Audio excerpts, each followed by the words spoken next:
নবী বলছেন, আল্লাহ আমার উম্মত যদি জাহান্নামে থাকে আমি কিন্তু জান্নাতে যাব না।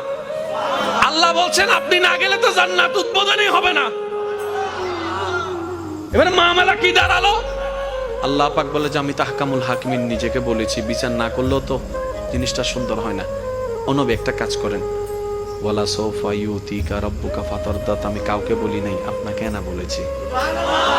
আমার সাল্লাহ কাইল্লা রাহমাতাল লিল আলামিন কারো সম্পর্কে নাজিল করি নাই, আপনাকে দিয়েছি।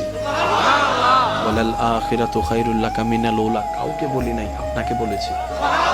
আর আমি আল্লাহ ভালো করে জানি আপনি হচ্ছেন উম্মতের দরদি নবী।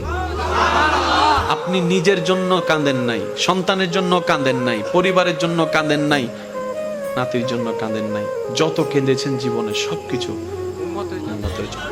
এমনকি হাসরের ময়দানে যখন সর্বপ্রথম আমাদের নবীকে আল্লাহর হুকুমে তোলা